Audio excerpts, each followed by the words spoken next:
باقی ہم جو ہے مصیبتوں اور تکلیفوں کو جو ہے وہ بالکل ان کو سر پہ سوار کر لیتے ہیں اور پھر اس کے بوجھ تلے دبتے چلے جاتے ہیں۔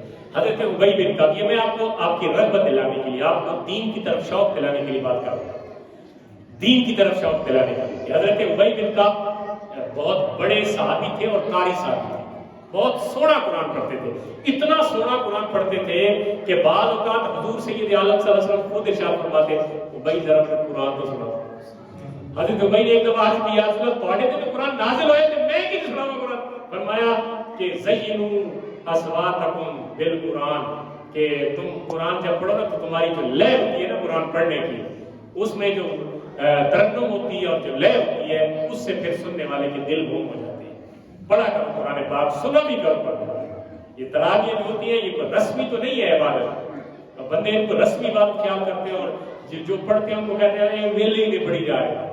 بھائی یہ رسمی عبادت نہیں ہے، قرآن پڑھنا جہاں پہ یہ ثواب عبادت ہے وہاں پہ قرآن سننا بھی سنت مصطفیٰ ہے، قرآن سننا بھی سنت مصطفیٰ ہے۔ ایسی پیاری سنت ہے کہ حضور باقاعدہ فرمائش فرمایا کرتے تھے کہ صحابہ کو فرمایا قرآن مجھے پڑھ پڑھ کے سناؤ، تو یہ تراویح میں قرآن سنا کرو۔ تھوڑا وقت ہوتا ہے، تھوڑا وقت لگتا ہے اور آگے وقت بھی تھوڑا سا رہ گیا جس میں آپ نے سننا ہے۔ تو قرآن پاک کو خوبصورت پڑھو۔ حضرت ابی بن کعب بیٹھے ہوئے تھے، حضور ٹیک لگا کے خانہ کعبہ کی دیوار کے ساتھ بیٹھے ہوئے تھے۔ حضرت ابی بن کعب نے آتے بعض کا بندہ جو ہے نا وہ زمانے کی شور سے نا بڑا غمگین ہو جاتا ہے، بندہ کہتا ہے یار بس نہ ہی، جیسے ہم پریشان ہو جاتے ہیں۔ حضرت ابی بن کعب بھی پریشان ہوئے، انہوں نے کہا یا رسول اللہ صلی اللہ علیہ وسلم آپ اللہ سے دعا کیوں نہیں کرتے کہ ہمارے لیے آسانیاں پیدا ہوں؟ اللہ اکبر ہے، جب بندہ مغموم ہے آپ دعا کیوں نہیں کرتے؟ آپ کی تو دعا رد ہی نہیں ہوگی۔ آپ دعا کیجئے کہ اللہ ہمارے لیے آسانیاں پیدا کرے۔ یہ کون کہہ رہا ہے؟ قاری صحابی ہے اور جن کا نام ابی بن کعب ہے، اور کہہ کس کو رہے ہیں؟ اللہ کے پاک پیغمبر صلی اللہ علیہ وسلم کو، جن کی ہاں اور نہ اللہ مانتا ہے، اور اللہ جن کی ہاں اور نہ کو وقت دیتا ہے، جس کی عزت و تکریم ہے اللہ کیا، ان کو کہہ رہے ہیں کہ یا رسول اللہ آپ دعا کریں کہ اللہ ہمارے لیے آسانیاں پیدا کرے۔ اتنی مشکلات ہیں، کافروں کی تکلیفیں ہیں، دیگر تکلیفیں۔ آپ صلی اللہ علیہ وسلم ٹیک لگا کے بیٹھے ہوئے تھے مسجد حرام میں، خانہ کعبہ، آپ سیدھے ہو گئے اور غیر وجہہ، ذکر ہے کہ جب حضرت ابی بن کعب نے یہ بات کی نا، حضور کا چہرہ کا رنگ تبدیل ہو گیا، یعنی آپ غصے کے آثار آپ کے چہرے پہ نمودار ہوئے۔ صحابی نے تو بات کی تھی، پوچھی تھی یا اللہ دعا کی، یا رسول اللہ سے دعا کیجیے آسانیاں پیدا ہو، ہم بھی دعا کرتے ہیں آسانیوں کی۔ تو حضور سید عالم صلی اللہ علیہ وسلم اٹھ کے بیٹھ گئے، یعنی ٹیک چھوڑ دی، اور آپ جو ہے بیٹھ کے حضور نے حضرت ابی بن کعب پر ارشاد فرمایا مصیبتوں پہ صبر کیا کرو، مصیبتوں پہ صبر کیا کرو، تکلیف آتی ہے، تم نے تو تکلیف دیکھی نہیں ہے۔ یہ صحابہ تھے جو ایک کھجور کھا کے روزہ رکھ کے پھر جنگ بدر میں جنگ بھی کرتے تھے۔ فرمایا تم نے تو تکلیفیں دیکھی نہیں ہے، تم سے پہلے قوموں کا کیا حال ہوتا تھا کہ ان کے اللہ کے ماننے والوں کو آدھا زمین میں گاڑ کے پھر جو آدھا انسان کا جسم بچتا تھا ان کے درمیان میں پھر آرے چلا کے 2 حصے تقسیم کیے جاتے تھے۔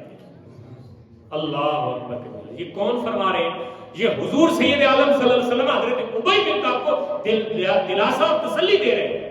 ہمارے پاس 1 گھنٹہ نہیں کھڑا ہوا جاتا تراویحوں میں، اس میں ہمارے لیے 1000 بہانے ہیں، 1000۔